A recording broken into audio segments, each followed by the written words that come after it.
We will be at the schools not only when SROs need us or when calls for service come in, but we're going to go there to continue fostering those relationships.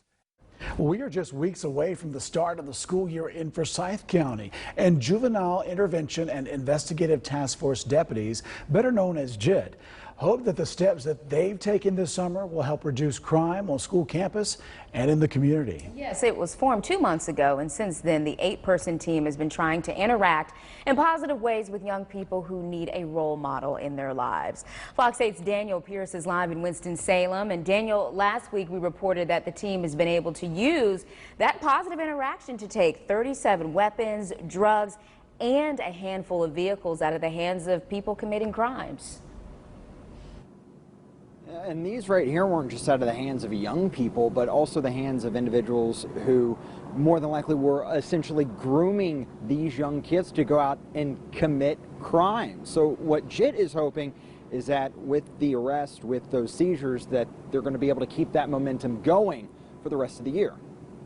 Do you think that it's going to be able to hold up y'all's interaction and y'all's influence and impact on their lives? I hope so. I hope the word will spread when they go and get back to their friends about the positive role models they've met through the sheriff's office, through the JIT program. The tiny interactions can make the biggest ripple effect in the Forsyth County community. That's at least the way Lieutenant James Ray sees the work his deputies are doing in the streets. To where they stay out of trouble in school, those bad influences don't happen, and it carries on and they succeed in life. The Juvenile Intervention and Investigative Team started 1 month ahead of schedule. They've used those extra 30 days of the summer to engage with youth where they are the most, such as recreation centers. Oftentimes they are between the ages of 7 and 17 and might have had some prior run-in with law enforcement. They have a positive interaction earlier in the day at a rec center where you're just out playing ball, and then you go out later that night and you kind of have to deal with an enforcement aspect of a juvenile, and it provides that calmness and that ability to mentor them. Deputies with the JIT program have also spent time with a handful of those same young people at a summer camp back in July.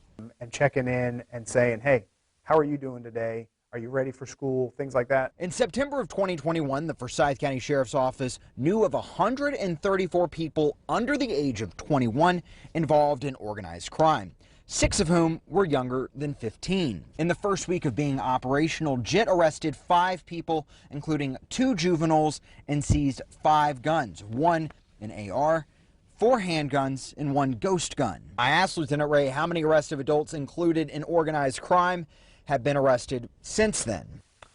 I'm not familiar with how many arrests we've made since JIT started. We don't focus on the actual arrests we made. We focus on the positive relationships that we've built.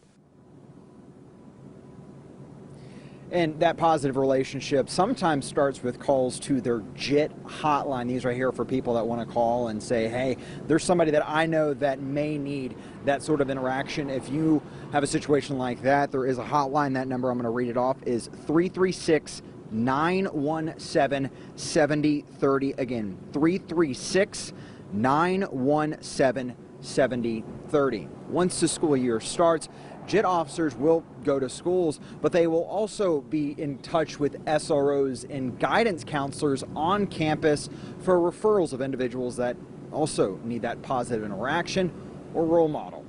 Live in Winston-Salem, Daniel Pierce, Fox 8 News.